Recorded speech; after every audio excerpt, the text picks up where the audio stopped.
अस्सलामुअलैकुम। जनाब Babubhai सोपारीवाला girls primary school, ધોરણ 8, વિષય સામાજિક વિજ્ઞાન, પ્રકરણ 9, સંસાધન. વિદ્યાર્થીનીઓ, ગયા તાસમાં આપણે સંસાધનના પ્રકાર એટલે સંસાધન એટલે શું, સંસાધનના પ્રકાર, તેમાં કુદરતી સંસાધનો વિશે અભ્યાસ કરી ગયા. આજે આપણે માનવ સર્જિત સંસાધનો વિશે અભ્યાસ કરીશું. તો ચાલો આપણે શરૂ કરીએ.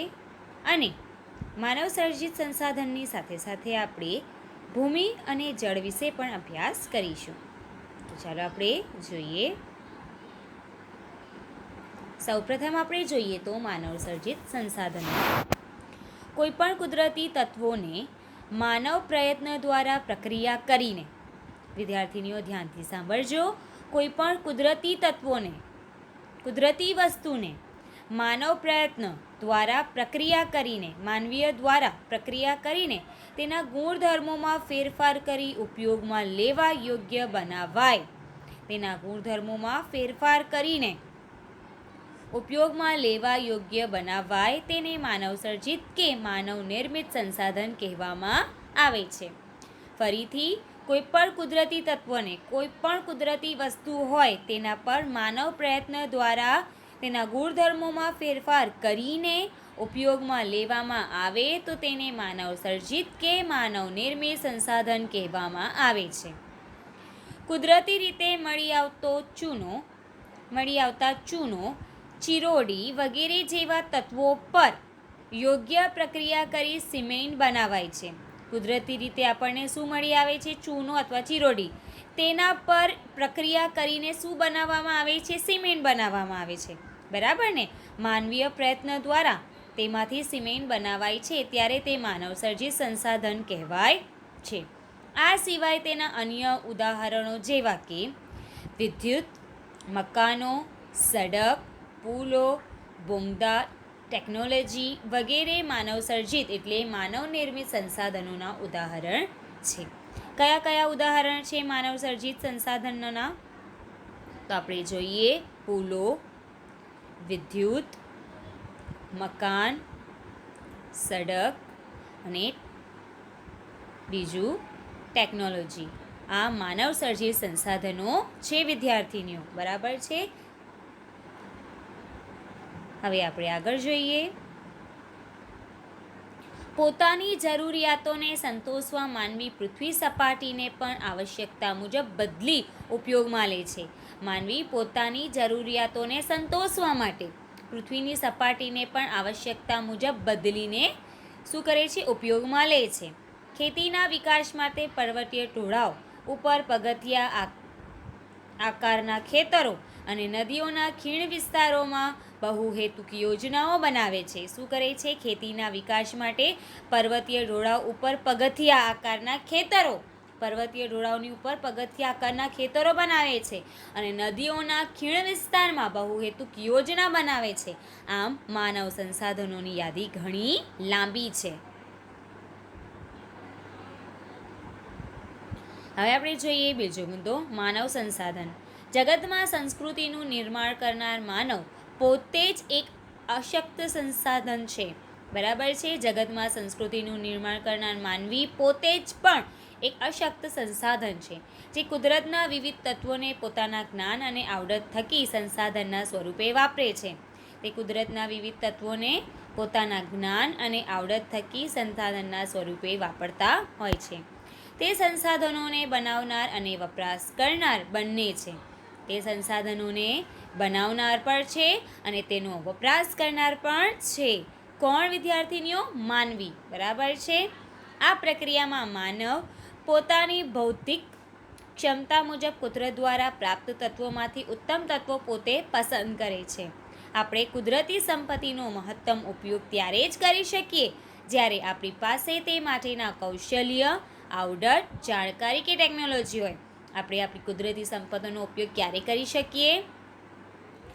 જ્યારે આપણી પાસે તે માટેના કૌશલ્યો હોય, આવડત હોય, જાણકારી કે ટેકનોલોજી હોય. શિક્ષણ અને આરોગ્યની સેવાઓ દ્વારા માનવને એક વિશિષ્ટ પ્રકારનું સંસાધન બનાવે છે. શિક્ષણ અને આરોગ્યની સેવા દ્વારા માનવને વિશિષ્ટ પ્રકારનું સંસાધન બનાવે છે. માનવીની સંસાધન બનવાની આ પ્રક્રિયાને માનવ સંસાધન વિકાસ કહેવામાં આવે છે. બરાબર ને? શિક્ષણ અને આરોગ્યને લગતી વિશિષ્ટ પ્રકારની સુવિધાઓ માટે માનવી પોતે સંસાધન બને છે. બરાબર છે ને? માનવીની સંસાધન બનવાની આ પ્રક્રિયાને માનવ સંસાધન વિકાસ કહેવામાં આવે છે. હવે આપણે થોડું જોઈ લઈએ આગળ ભૂમિ વિશે. ભૂમિ તમામ સંસાધનોમાં ઉપયોગિતાની દૃષ્ટિએ મોખરા સ્થાને છે. બધા સંસાધનોમાં ભૂમિ સૌથી આગળ છે. પૃથ્વી સપાટીના કુલ ક્ષેત્રફળના લગભગ 29% ભાગ ભૂમિ દ્વારા રોકાયેલા છે. કેટલો ટકા ભાગ ભૂમિમાં રોકાયેલો છે? 29% ભાગ. બરાબર ને? આ આપણી પૃથ્વી છે ને આ જે ભાગ છે ભૂરા રંગ સિવાય, બરાબર છે, આ ભૂમિ છે.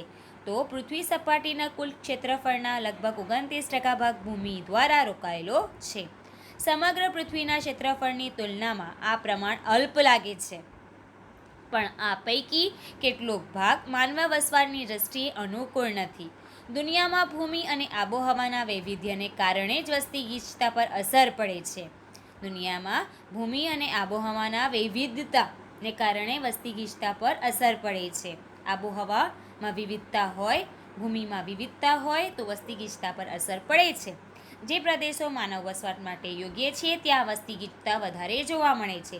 જે પ્રદેશો માનવને જીવન જીવવા માટે અનુકૂળ હોય તે પ્રદેશોમાં માનવ વસવાટ થાય છે. આથી ઉલટું રણ પ્રદેશો, ઘાટ વનો અને પર્વતીય ભૂપૃષ્ઠ ધરાવતા ક્ષેત્રોમાં વસ્તીની ગીચતા ઓછી હોય છે. બરાબર ને? રણ પ્રદેશો હોય, ઘાટ વનો હોય કે પર્વતીય ભૂપૃષ્ઠ ધરાવતા ક્ષેત્રોમાં વસ્તીની ગીચતા ઓછી આપણને જોવા મળે છે. ખેતી, ખનિજો, જંગલો ઉપરાંત રસ્તા અને ઉદ્યોગોની સ્થાપના માટે ભૂમિ અનેક રીતે આપણને ઉપયોગી છે. ખેતી કરવા માટે, જંગલો, ખનિજો ઉપરાંત રસ્તા અને ઉદ્યોગોની સ્થાપના કરવા માટે ભૂમિ આપણને ઉપયોગી છે. બરાબર? એના વિશે આપણને ખ્યાલ છે. વધતી જતી વસ્તીની સાથે સાથે આપણી જરૂરિયાતો પણ સતત વધતી રહી છે. જેમ જેમ વસ્તી વધતી જાય છે તેમ તેમ આપણી જરૂરિયાતો પણ વધતી રહી છે. તેની સામે ભૂમિ અત્યંત મર્યાદિત છે. આજે ભૂમિની અછત એક વિકટ સમસ્યા બની ચૂકી છે. હવે એટલી બધી વસ્તી વધારો થઈ ગયો છે એટલો બધો કે ભૂમિની અછત સર્જાઈ છે અને ભૂમિની અછત એક વિકટ સમસ્યા બની ચૂકી છે. પરિણામે શહેરોમાં મકાનો બાંધવા અને ગામડાઓમાં ખેતી યોગ્ય ભૂમિ વધારવાની પ્રવૃત્તિએ અનેક પર્યાવરણ સવાલો સર્જ્યા છે. ભૂમિની જરૂરિયાત સંતોષવા માટે માનવીએ જંગલોનું નિકંદન કાઢ્યું છે. બરાબર છે? ભૂમિની જરૂરિયાતો સંતોષવા માટે માનવીએ શું કર્યું છે? જંગલોનું નિકંદન કાઢ્યું છે. સતત જંગલોને કાપતા થયા છે. હવે આપણે જોઈએ જળ વિશે. વોટર. જળ એ જીવન છે. જળ એ શું છે? જીવન છે. એક યુક્તિ જ સૂચવે છે કે સજીવ સૃષ્ટિનો આધાર જળ છે. સજીવ સૃષ્ટિનો આધાર શું છે? જળ છે. આપણે જળ વગર જીવી શકીએ નહીં. અર્થાત જળ એ અગત્યનું કુદરતી સંસાધન છે. જળ એ શું છે? અગત્યનું કુદરતી સંસાધન છે. પૃથ્વીના ગોળાનું નિરીક્ષણ કરતાં જણાશે કે લગભગ 3/4 ભાગ પર પાણી અને માત્ર લગભગ 1/4 ભાગ પર ભૂમિ છે. જો આપણે ચિત્રમાં જોઈએ કે આ જે 3/4 ભાગ છે એ શું છે? જળનું છે. બરાબર? અને 1/4 જે ભાગ છે એ ભૂમિ છે. આ બ્લુ જે દેખાય છે ભૂરા રંગ એ શું છે? જળ છે. બરાબર છે? એટલે ભૂમિની દ્રષ્ટિએ, ભૂમિની સામે જળ વધારે છે. એટલે આપણી પૃથ્વી પર જળ 3/4 ભાગ છે અને જમીન 1/4 ભાગ છે.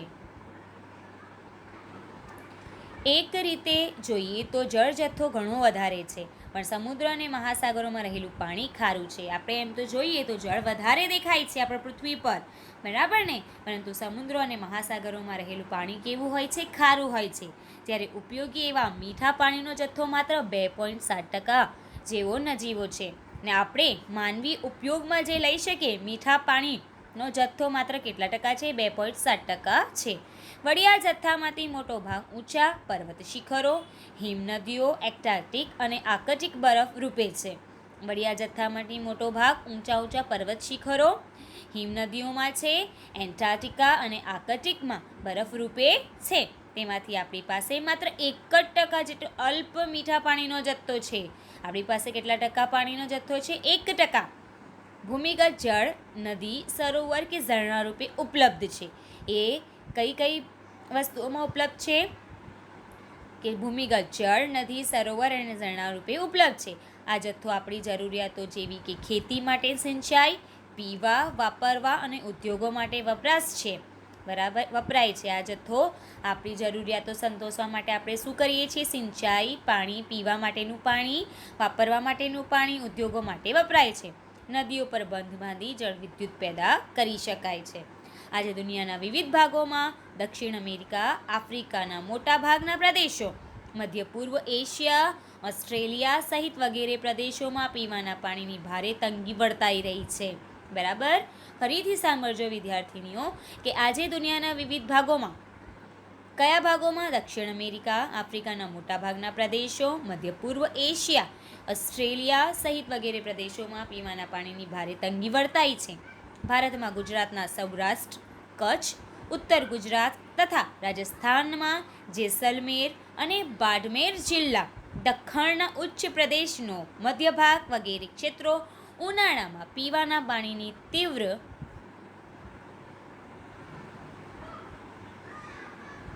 તંગી અનુભવે છે. આ વિસ્તારોમાં સમયાંતરે અછત કે દુષ્કાળની સ્થિતિ સર્જાય છે. બરાબર છે? વધારે ઉનાળામાં શું થાય છે? કે પાણીની તંગી સર્જાય છે અને અછત અથવા તો દુષ્કાળની સ્થિતિ પણ સર્જાય છે. જળ તંગી માટે વસ્તી વિસ્ફોટ, રોકડિયા પાકોનું વધતું જતું વાવેતર, આધુનિક જીવનશૈલી, શહેરીકરણ, ઉદ્યોગો, નિર્વનીકરણ જેવા પરિબળો મુખ્ય જવાબદાર છે. બરાબર છે? કયા પરિબળો જવાબદાર છે? વસ્તી વિસ્ફોટ, રોકડિયા પાકોનું વધતું જતું વાવેતર, આધુનિક જીવનશૈલી, શહેરીકરણ, ઉદ્યોગો, નિર્વનીકરણ જેવા પરિબળો મુખ્યત્વે જવાબદાર છે. વિદ્યાર્થીનીઓ, તો આજે આપણે માનવ સર્જિત સંસાધનો વિશે જોઈ ગયા, ઉપરાંત જળ અને ભૂમિ વિશે પણ અભ્યાસ કરી ગયા. બરાબર વિદ્યાર્થીનીઓ, તમારે મુદ્દા ધ્યાનમાં રાખવાના છે. આ ઉપરાંત જે પણ પ્રશ્નો તમને ગૂગલ ફોર્મમાં આપવામાં આવે તે તમારે ગૂગલ ફોર્મમાં સબમિટ કરવાના છે અને સાથે તમારી સામાજિક વિજ્ઞાનની નોટમાં સારા અક્ષરે લખવાના છે. અહીં આપણો તાસ પૂર્ણ થાય છે. Thank you.